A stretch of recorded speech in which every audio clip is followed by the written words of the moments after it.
سورة فصلت آية تنكلي. أعوذ بالله من الشيطان الرجيم.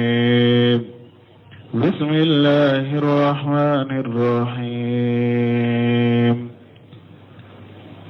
وجعل فيها رواسي من فوقها وبارك فيها وقدر فيها أقواتها في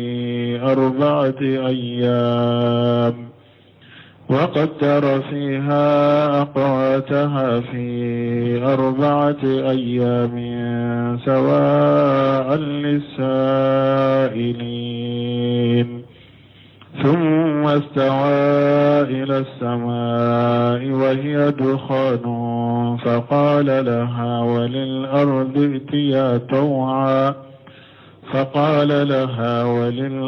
ائتيا طوعا أو كرها قالتا أتينا طائعين. فقضاهن 7 سماوات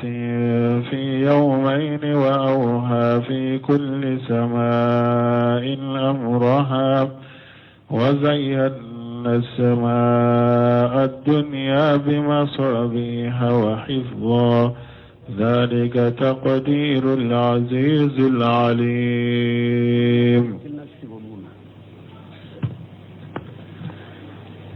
بسم الله الرحمن الرحيم. والصلاة والسلام على نبينا محمد وعلى آله وأصحابه وسلم تسليما كثيرا.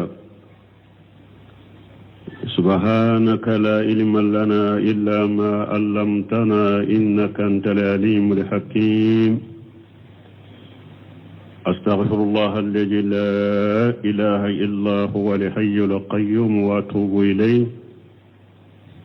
اللهم انفعنا بما علمتنا وعلمنا ما ينفعنا وزدنا علما. بيتنا سوية هجريا باكلي أني كمناني أني بناني أني ولون فلا سهر ذو القعدة minye hijira san kalo tani kelena bisunyo mugani sabanai. Miladi nasarau ka jate bafula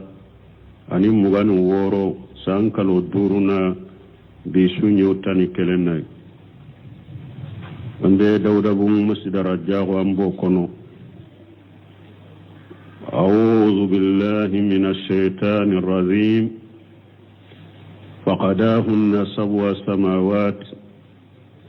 في يومين وأوحى في كل سماء أمرها وجينا سماء الدنيا بمسابها وحفظا ذلك التقدير العزيز العليم. بدرسو كان كاولي نونون دلا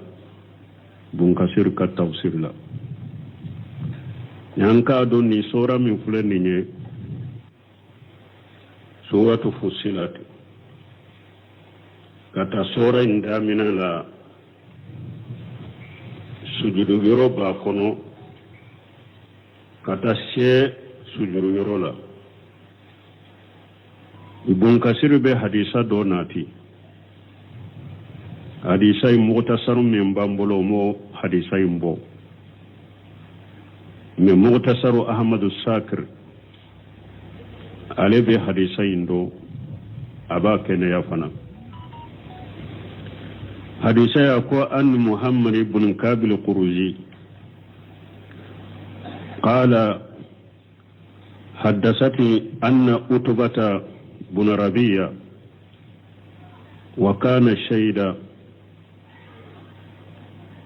كون محمد بن كابل القرزي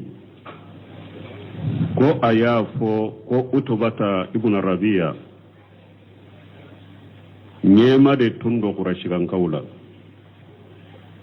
تيدين تيلو ياسر أبي قرشي كان نيما ولا كافر دو قال يوم وهو في نادي قريش دندولا أكو جماما ياسرو أني قريش جما سيجلي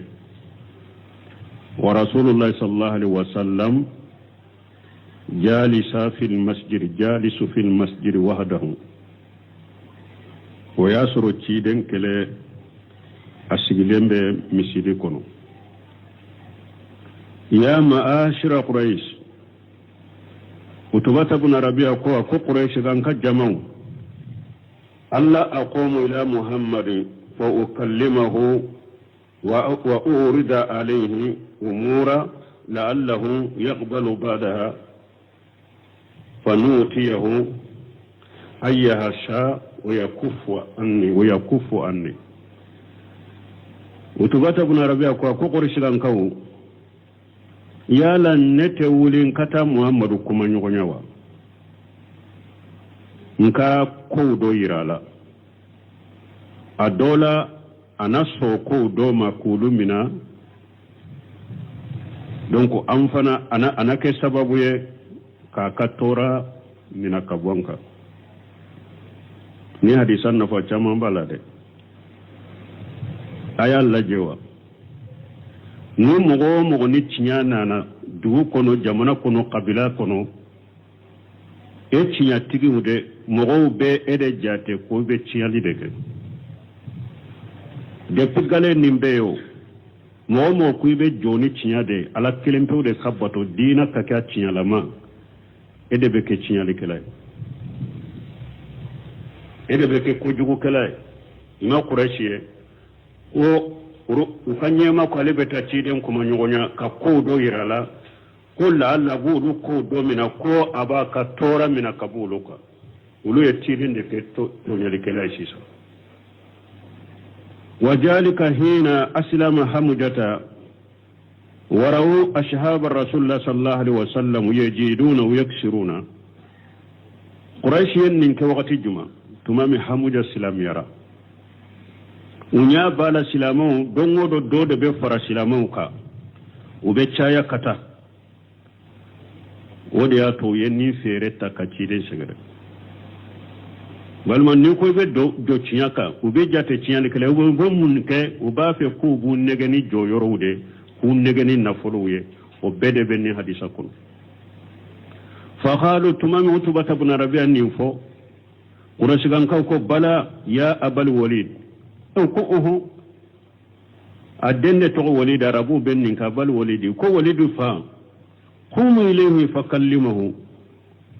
ko wuli kata seke kata kuma nyonyo be keke wuli kata fe kata kuma nyonya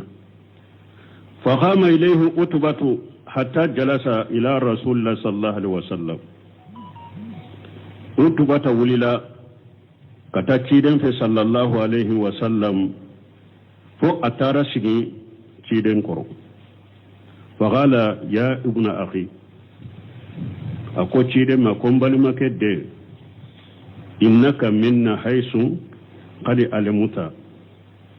min as-satitati min sitati fil ashirati wal makani fi nasabi yennege kanyede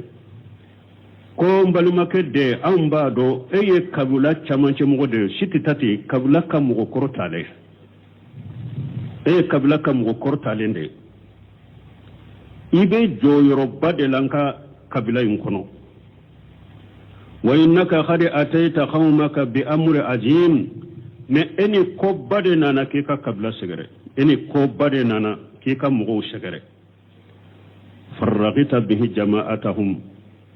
ini ko nana yi ka mugo ka jama jense Allahu akbar hari bi tawhidi tigo ba fode koybe mo farade jama jensela de ye o fora ci de nyu o kana bali tawhidi wala likala la de ko e nana ni ko baye kam gola yi kam go yu ka jama jense wa safahati bihi ahlamahum yu kana lumawiye hari go to ko jamana en kono ko ye beke kafiru ye beke nalumawu yanke fendo baluye ko fora ci de ñew kuyi uke ewa nalumawiye wa ibta bihi alihatahum wa dinahum iyuka ewa bato fun lagoshi iyuka dinan lagoshi nimbe fo ga tefo ko be lagoshi we ewa anka tasiru lagoshi uyanka dina lagosi uyanka tasira lagosi ibanka mabo lagosi ibanka sigu lagosi Quraishi nende fo chidenya kuyi kam mo yu kabato fe lagosi yu ka dina lagosi wa kafarta bihi man mada min abaihim yufamunun tamina yu kafa beke kafire la hawla wala quwwata tasabahat qulubuhum har ni ete kafiriye mais ni ne kafiri ka dusukun kera kelenye bambanti ala ka kuma beke kelenye har na ya soro be salli be su ite kafiriye mais ni kafiri dusukun de bi kono ini kafiri ka kuma beke kelenye wodi ato jamana in kono rejo soso falendo nyonya lendo nin kuma sugula yo yang fa koro iya be kafiriya تستمع مني وأريد عليك أمورا أقول أتبتا بنا ربك وشيدما أقول لمن بكو دوفوية لمن كأولوفوية بكو دوفوية لمن كأولوفوية تنظر فيها لعلك تقبل منها بعدها نيجي كون نوفوية يربو لجي أدولا يبسو دوما قال كابو بن خرجكو فقال الرسول الله صلى الله عليه وسلم قال يا أبا الوليد اسمع تيدونكو أكو وليد فا أكو بلامي كما منبو بروفو قال يا ابن أخي وتباتا بن الوليد بن تباتا كو أكو بلمكد إن كنت إنما تريد بما جئت به من حاجة لأمر مالا جمعنا لك من أموالنا حتى تكون أكثرنا مالا كم بالما كده إني كم من فلك نعم نيبن نفروني دلا وفاني قريشي أنكن نفرو فرنيون كقديما فو إكن نفرو بتشايا كتمان توبكا ninkomi nina nana ni nafolo kodero ambe nafolo fara nyogon ka kadima fo etabe chaya katima ambe taka nu wote wa in kunta turidu bihi sarfan sawadanaka alaina hatta la naqta amra dunaka ni be nyema ya nyini de fana ni joyoro nyini anni tanka nyema ante koshi kefo ni ante koshi anta atige kaki kofe ko namba ka teke kofe ede bakke balmau mo chaman ka ewa la hala folo jamana kono atumbe sunna wala ka be tawhid wala ke me munye karamo chaman jenga jamana kono nu wala gata ka sirabla na folo ko joyoro ko nafolo ko ni joyoro ko de ye karamogo caman walagata nu ye sirabila ewa tafan kelen tula bi nu ye ninke sinibe ubo o kontere ke bi ye nu ye ninfo sinubo o kontere fo aha na ya soro e ba ke yelema ni delela wuye o kanyi bi nyen nin kuma fo nya sege nya do nye kuma min fo kataw bala Qur'an aya ko so della sahalen ko so kataro ninde kanyi ninde sahalen do kayele makka bo katawla ka fen sahaleta o tanunendo bashi tolaw mi hada madawun je nyini kama na pulu nyini kama palashi nyini kama mujamala kama mudahana kama kasira mugo kala gorsiliye kamo je nyini sinina ninfo sinikene na tanafo sinina ninka sinikene ubafo ninde ma atalawunu ninye de ko talawunu kuloru chaman tigi noshi ni noshi donna fini jema korodora be ke jema na donna fini bilema kuna be bilema karamugo ni o korosela la dro fitina yaso uje foto briyamani yode fo akunni e yere bolo kunu minya haramu ye bi adagarai bolo ako karamo yi o yere la ikado fitina yiso ne munya Allah se karamogo ma pala si nyunu to nyunu joyro nyunu awa quraishi makkan ko fuleka ode ira cidena na ya so nyema nyini de do anna ike an kan nyema e ante kosike ikofe ni nye fulanai wa in kunta turidu bihi muluka malakinaka alaina na ya soro en fule ko minna ni be masake nyini ya dele masake nyini ya dele fana ni kabila nyema ya doronte de ni ba fe ka ke masake yere de ambe ka marabaga yere de ka ke masake ni ba ke ka ke ode wa in kana hajal laji bon ni nye joli nay ay saba aba jantula fulon na fulo yirala la fulan na kabila nyema ya yirala na saba ne munye ka ke masake ambe an ike arabu gura shibbe kan masake ni ye sabanai wa in kana haja alladhi yatika raya tarahu la tastati raddahu an nafsika talabuna laka tibba wa badalna fihi amwalana hatta nabraka minhu nani na kiramunye na ya soro ibe komina jina shetane do de benaima na ya suru jinna shetane do de bena ima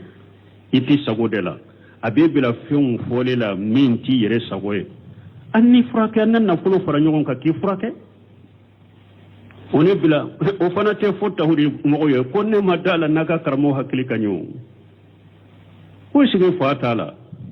min bete fo wonni hadisa munye kunu derisura tumba kono amara sakiru kono do yan hakili jigala muna anya tabbe parce que na fa bade bala tawhidi wala kila nina nunu na nyogona nuyu nunu kala yo famu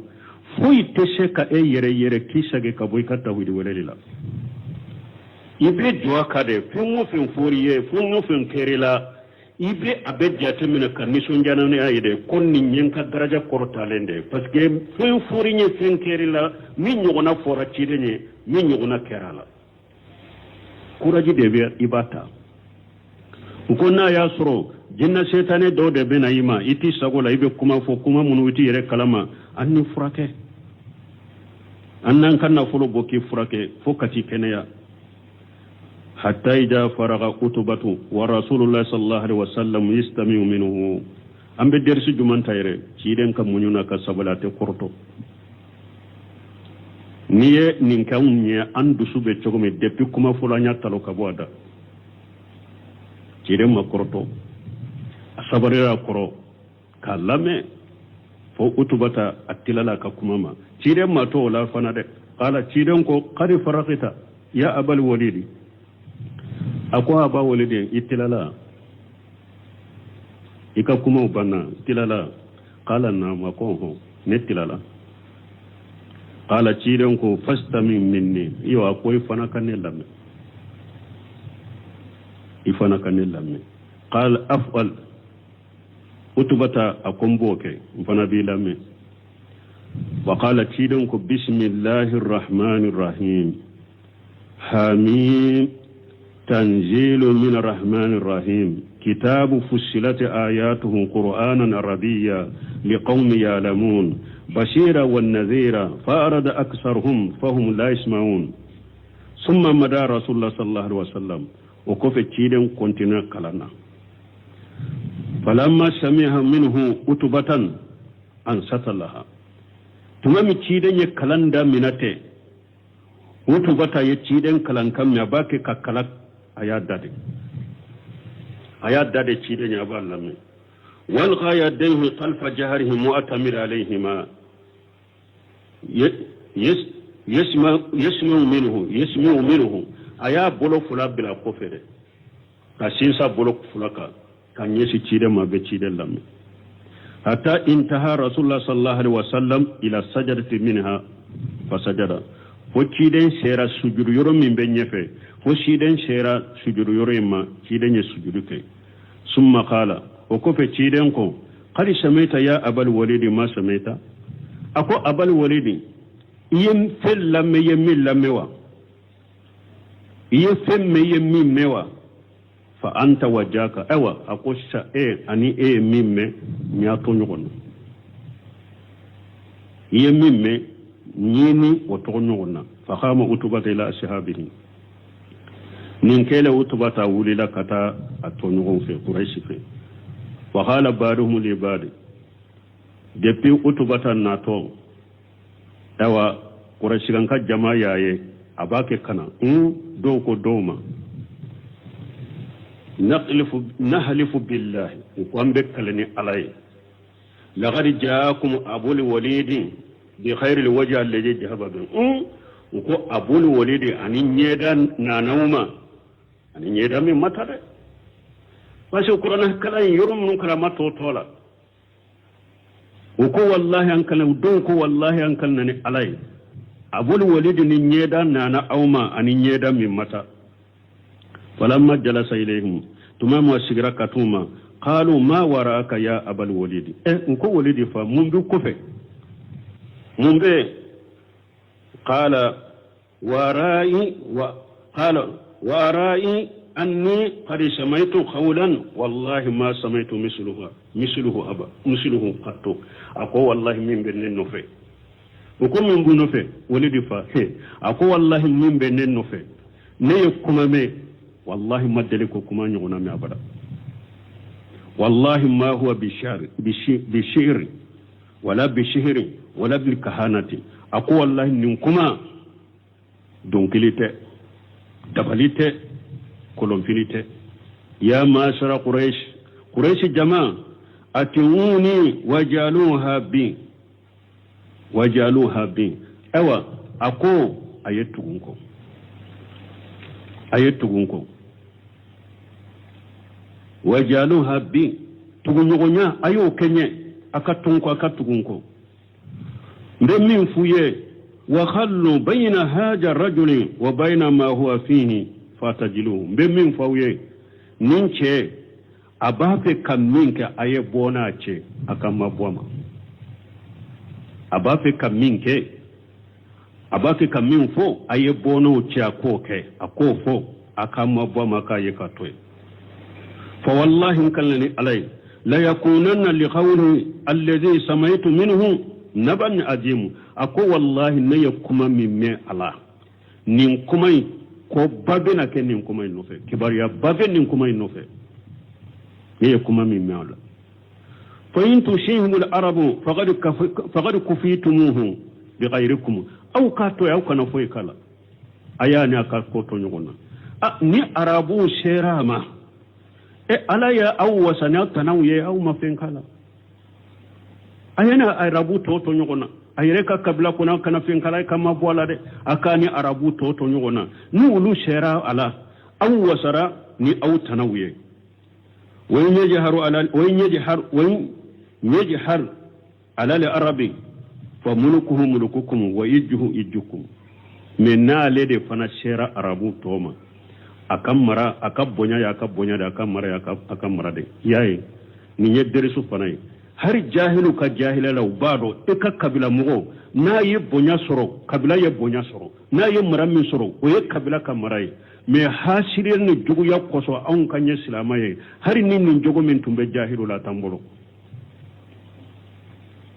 ni ko ni kera tinyani tawhidi tigi de bonya bela mara ya soro be hasiriya de ulu yere de beki faga baga folowe ima suru nyoni kabla mo illa marahim rabbi fonni ala yitanga umade misunu ka jahilunu ka jahiliyato ubado ayafo ako ayato na alede shera arabuma aka bonya de aka mara de wa kuntum ashada an-nas bihi aw bekem mugo kunna duye ni asababuye qalu makka kafiru munye bambanti fana an beddere su mintaya ni mugo kera bambanti de kiba cinya de la iya fu ye chogo temina de kan na geleni bambanti iya cinya yira la chogo tamina de uye munjabi abal walidi uye munja utu batama qalu ko saharaka wallahi ya abal walid bil lisani o ko wallahi walidu fa muhammadu yi ayid dabala yi kortona nenye akan nen yi soro koy akan nen dabali yi soro qala haja rayi fihi awa akun ninde konen ka hakilina ya ka kola fasnaw ma bada lakum aw min kada yasa ayoke ne ko ne hakilna ninde Muhammadu kola mi ato min kada ye ayoke min bangera wi ayoke ne ko ne be ninde do ka kola wala ni hadisa fora amr sacrifice ni hadisa tawsir bun kasiri fi tawsir awwal surati al-fusla al-mujallad ar-rabi bun kasiri ya foye سيرة ابن هشام أن ابن شهاب قيسا ينباكنو دلائل النبوة لبيهقي قيسا ينباكنو المستدرك على شهي للحاكم قيسا ينباكنو وصحه على صارت مسلم حاكم مستدرك للحاكم أي حديثين صحا من مسلم كسرته donc ni hadisa bay wodi atonya fo na fa munum bala kuma nyu fo chogomi mbe alake ala dele ala kanke tawhidi wala kala bagawi kan sabati ya rabbi kan sabati nin nunu na nyogona ni yen wode ya to no ba fo ni ba fe iddu sukun ka kalasi ani ka sabati ciden ka tarihu kala ani mo nyuma munun temena ni yu ka tarihu kala ibe fundo de surula munun beke du sukun kalasi bagay munun beke yere majigi bagay munun beke sabati bagay ala ta ko fe ika dina ka ika chinyaka ala kanke oye bi darsu beta yoromi bun kasir tumame aya munun kala nakunu ako haja inkaru min Allah ta'ala lil musrikin akunna ninyen nan kariyaliye kabo ala fe ala min kortale no naye onnan kariyali ke musrikuka alladhina abadu ma hu khayrahu musrikum munun ala tanabbato kafara ala wa huwa al-khaliq li kulli shay kasuru ala de fembe da al-qahir li kulli shay ala de fembe karaba al-muqaddir li kulli shay ala de fembe latige men nimbe ka mushriku yabato fe woro bato kafara alaka fa qala alaqu qul a innakum la takfuruna billadhi khalaqa al-ardha fi yawmayn wa taj'aluna lahu andada ay nuzraa wa amsala ta'budunaha ma'hu aw be bato fe ani misali yaw aw be ulude fara alaka ko bato kafara alaka jalika rabbul alamin alam min yaddam fe betigi alay ay الخالق للأشياء على دي فم بدا وهو رب العالمين كلهم على دي دام فم بدام بغي بتجي على دي وهذا المكان فيه التفصيل لقوله تعالى نيرو برنكسير كفرم فانشيا بننا على كما قصو خلق السماوات والأرض في 6 أيام سورة الأعراف كنو على قولي سانك بولون فلا أن الدغم كلون فلا أيودا تلي ورودي ففصلها هنا ما يقتص بالأرض مما يقتص بالسماء donc نيرو لا ما نكون نيرو بآية فرنفانشيا آية مننا نالا خلق السماوات والأرض في 6 أيام نينتا غورباليوا ala ye sanka bolon fulan dunga kolon fulan da tile woro ni aya ma globali fodewa bonni aya min bambolo ya ay nanaka tile woro in franfansia dugo kolon na ka kolona fen dan na tile jole sanka bana ka kolona fen dan na tile jole ni aya nana ko de franfansia ka franfansia di dugo kolo kere kere ni dum munu ye kufo sanka ba dali kere kere dum munu ye kufo وذكر أنه خلق الأرض أولا ألا يفو أن يكو علي الدقو كله فلو دا لأنها كالأساس باسكو الدقو كله دي بيكو ميسي باسما والأصل لسلي موني أن يبدأ بالأساس نمو بي أو الدلالك إبي جولك إبا دا من السيباسما دي مفلو ثم بعده بالسقف وكوفي بنا بلك وري لسلي كما قال عز وجل كمن ألاكم مسمين كبا كروتالين هو الذي خلق لكم ما في الأرض جميعا على دم مساي دانفين دافع بدو كلوكا أيا بدا أويه ثم استوى إلى السماء وكفى يسانكبا كركريا كتا فسواهن 7 السماوات كوفنا داكو كسانكبا ولون فلاي نيايا يمونيرا دوغما كلو فرو دي دارا وكفى الله تارا سانكبا دا فما قوله تعالى أما ألك كما مننا أأنتم أصد خلقا أم السماء بناها رفاها arafa samkaha fasawaha suratu najiyati kono ala ko yala awde kaddali kabowa aw yala awde kaddali kagelewa ami sama'u banaha ube ala ye sankaba minda ode dalika gele kateme awka arafa samkaha fasawaha ala ye sankaba ayat daka korota kadala kenye wa aqtasa laylaha kaka sudbido wa akhraja duhaha kaka yelembo wala arda bada jalika dahaha sankaba dalen ko fe ala ye dugu kolo kono na fiumbo ala akhraja dahaha ala yirena na dahaha inde tawsiranye akhraja minha ma'aha wa mar'aha kadugu kono kaka jibwa kono kaka ewa falen fiumbo kono bakawumbe munundu wal jibala arsaha kay kulubawke kadugu kolo kamina mata allakum wali an'amikum ala yin falen fin kauma damuye anaka bagaw fa fi hadhihi ayati abinni aya kun suratin najiyati aya anna dahwa li ardi kana bada al khalqi samawati kana bada khalqi samai ko dugu kolo ewa kuno na fin boli ala o kera sankaba dali kofe odete o kera sankaba dali kune fadahu huwa mufassiru biqawlihi dahaw ala yadahaw de tawsirina ka kumay akhraja minha ma'aha wa mar'aha wala yaddu kolo jing anaka ewa falen fu ayubo ala sankaba dalen kofe wa kana haja ba'da khalqi samai nunun kera sankaba dalen kofe de fa ma khalqul ardi fa qabla khalqi samai bin nash me dugu kolo yere dali o kera sankaba dali nye ni nasuye delila kolo ye parce que ni aya bena nyakambi mugo dogolo dobe buna basa nyenkana subuha munu ni aya munu nu mugo bu jatelo be bala mi nyogona nu ba fe ka doni ke baga min sege ki fenke betan ni aya sugu de nyini ku bena inyini ko la aya munu be bala mi nyogona puru kata ika deseira mais ni mo mi nye tawsiru famu kaketa werebe ku kala ko famu alhamdulillah la bi deme donc ni ni aya laje ibe se kaye kafo dugu kolo ka jiu ana ka falen fiu ulu bora dugu kolo la sankaba dalen ko fere kasoro delila nana ko sankaba de dara dugu kolo je wa bihaya dugu kolo de dara sankaba nye wa bihaja ajaba ibnu abbas ye ode jabi ibn abbas ye ode jabi nasunna na ko dugu kolo de dara sankaba nye me ni aya ye suratul najiati abe ko mo bayira ko dugu kolo ka jiwu ni aka faren fon bora dugu kolo kono sankaba dalen de kofe kasoro dugu kolo de dara sankaba nye ibn abbas yofo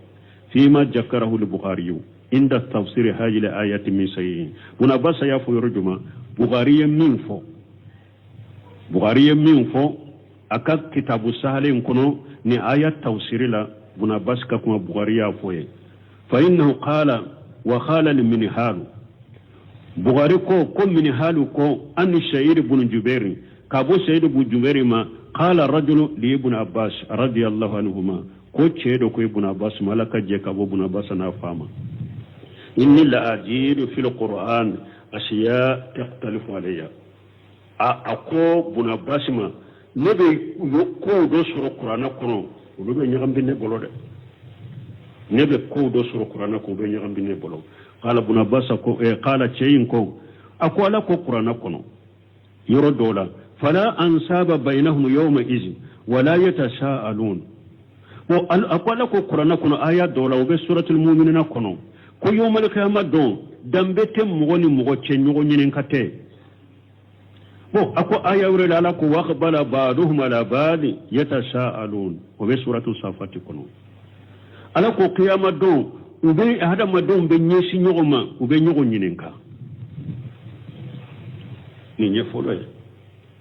wala yaktimuna allaha hadisa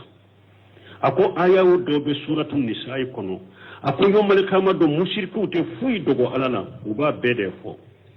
bo ako aya do be suratul an'am kono mushriku bafo wallahi rabbina ma kunna mushrikina wallahi antigi ala aw ma mushriki yake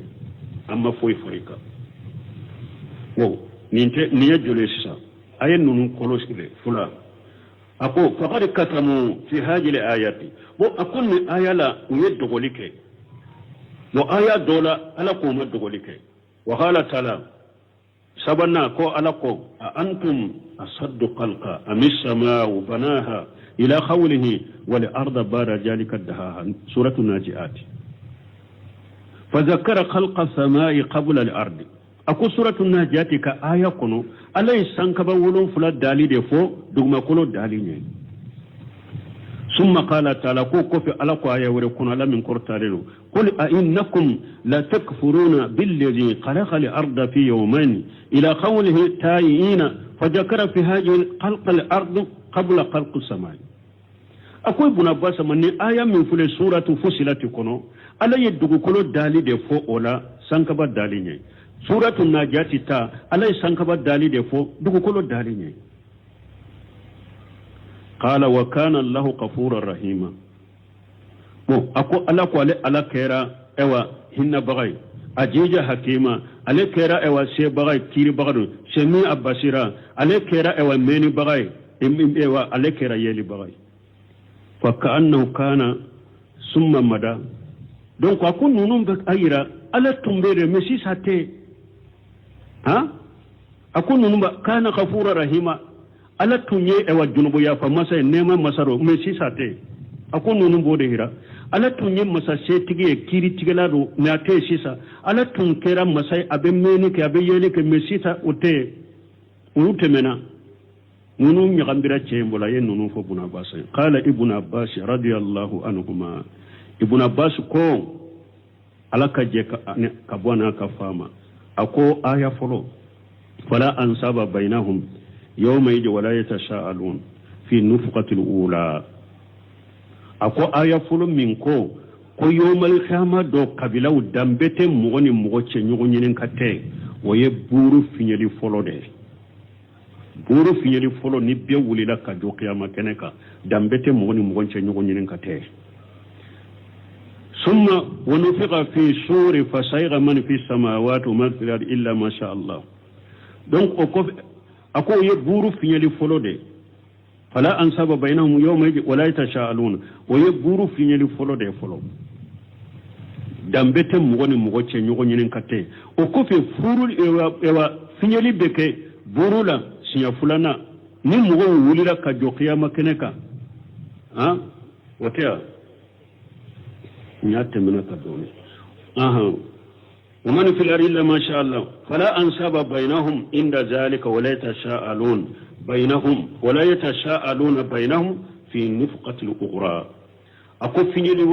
وري نو كيرادي بيك جورا قيامة كنكا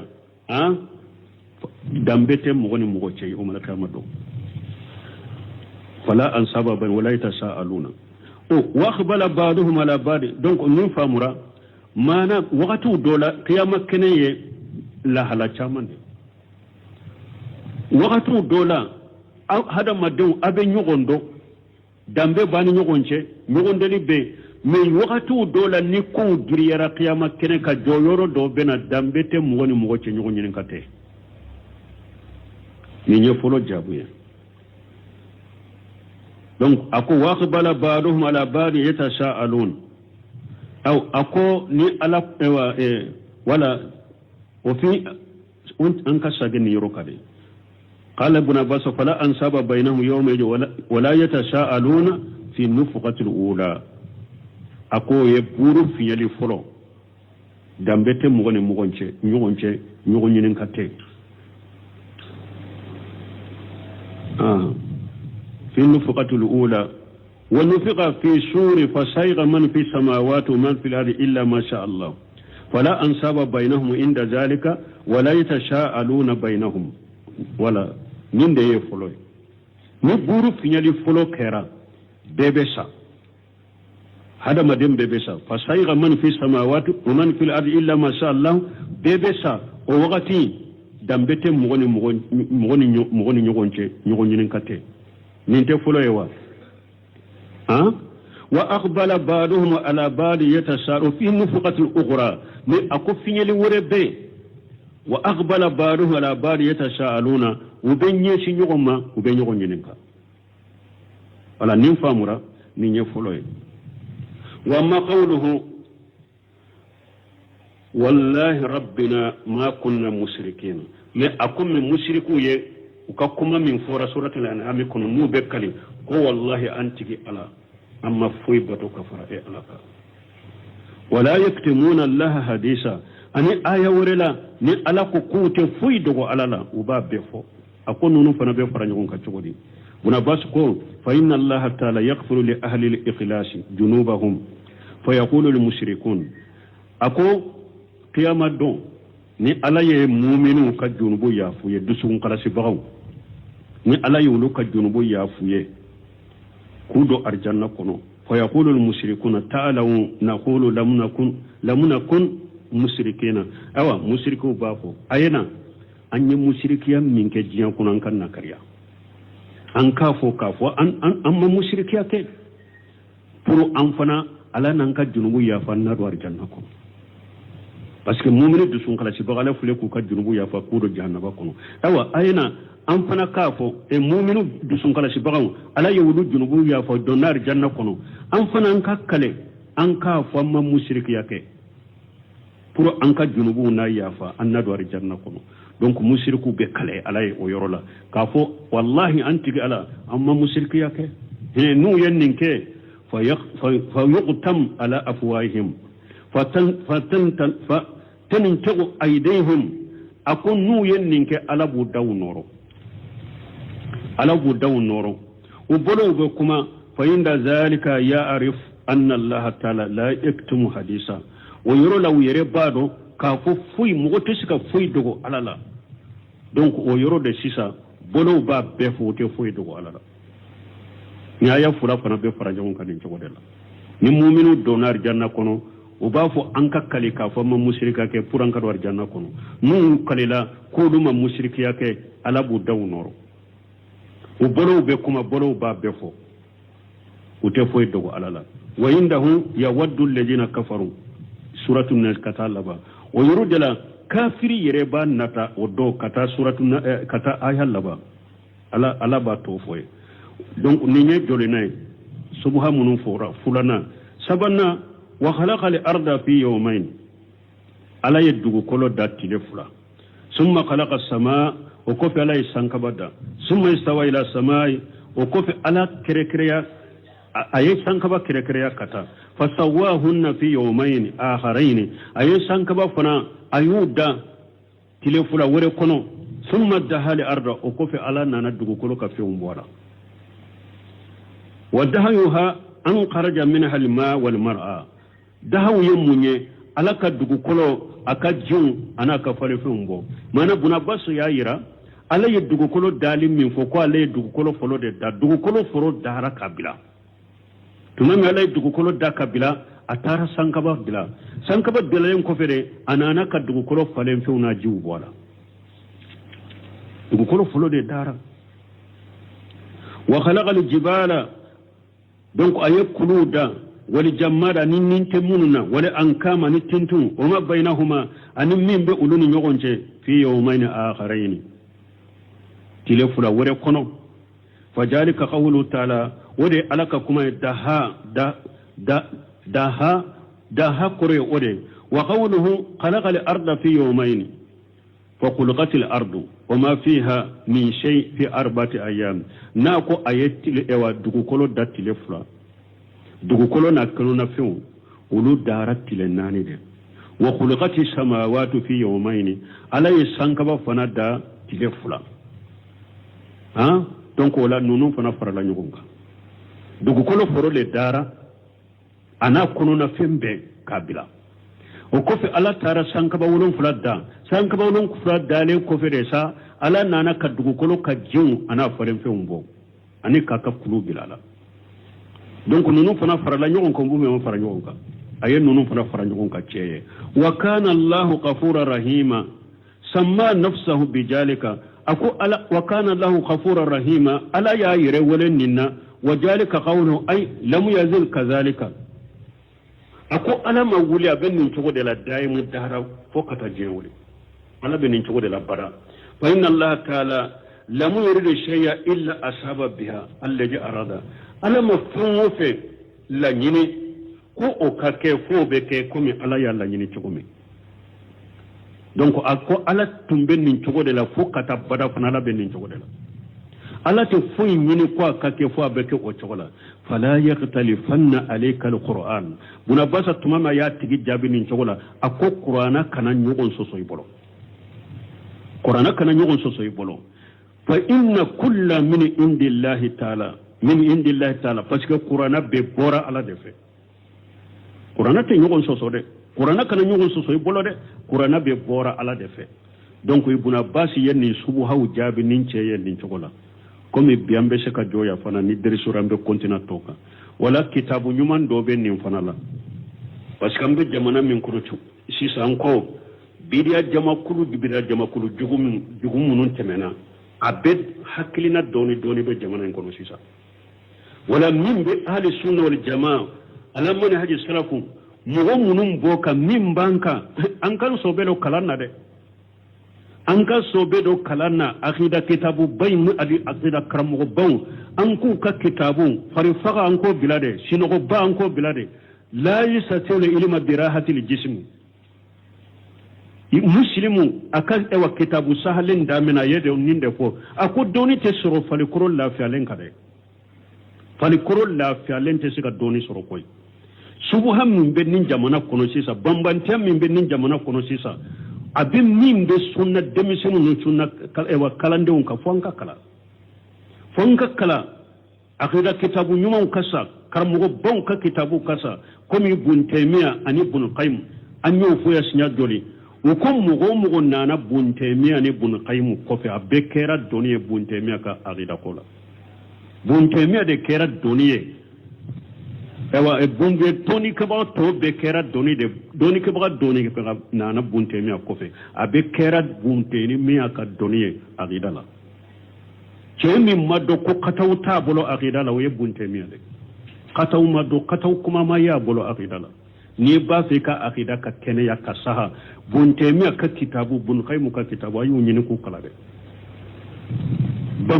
bambanti no kanna gele ni subuha be ko ibe nunun ka kitabu kala ko jabu tala ayi ede mu sege an ko ka kitabu kala de aban ka jamana in kono biyan ka kala de an kan yeshi kala de man ka kuma chaman bila de yahya najmi yode fo akon mugo sufela la ete se ka eritani duru ke murajala kitabu kunna ko te kala ndenye ako kalande eritani duru eritani woro ete se ko ke kitabu ka sufela la ko kalandente ishi ka goronto ni dugu jerebe mun fo mogoy fonka shi ka goronto inde bila ni farko la fa ka bila donc Mamadou Lamine Shinkiti ya kitabu nyuma dila ninka dafu ibham li iltirabi an ayat alkitab wa yalihi man jawaz almajad fi almunazzal lita'abbud wal injaz kitabun togo de fuleninye Mamadou Lamine Shinkiti adwal bayanu tiki ayat kitabu nyuma dila ka kitabu nyuma nin ko sugula qur'ana aya munun fana be nin ko sugula be fara nyugon ka cogodi hari ewa buna basa fule kan ni aya fula ewa sanka bolon fula dali duma kolon fula dali buna basa fule ko fara nyugon ka cogomi ni o kitabu tabafu nin fara nyugon ka yere aya u cogola nejiru be me abe iskalu ako iskalu wore be abu iskalu foni me be to o taw kitabu de kono ako buna basa ka fara nyugon ka mi yere fule nye aya u do be qur'ana kono na cogola iskalu be haribi ako aleb mena kamiri ka basu ke o iskalu bena wuli cogori fo alaya akanda katamani aya uni de lawdoye abo fo kitabu kono afana bo o jamu ko iskalu boye pew donc nin kitabu afana delala nin drode kama kurana aya munu beke nin cogola no beke komi ube bala mi nyogon na kam nyogon soso ube fara nyogon ka cogori o kitabu fana delala o de kama دفو إبهام الإلتراب عن آيات الكتاب ويليه من جواز المجاز في المنجل للتعبد والإنجاز كتابون توينين دي أمبي على الدليل على كانك اوا كالان دي نيوماويه كان سبتي كاتنيا يرانا كبارا نوياني سبحانك اللهم ربنا بحمدك أشهد أن لا إله إلا أنت أستغفرك وأتوب إليك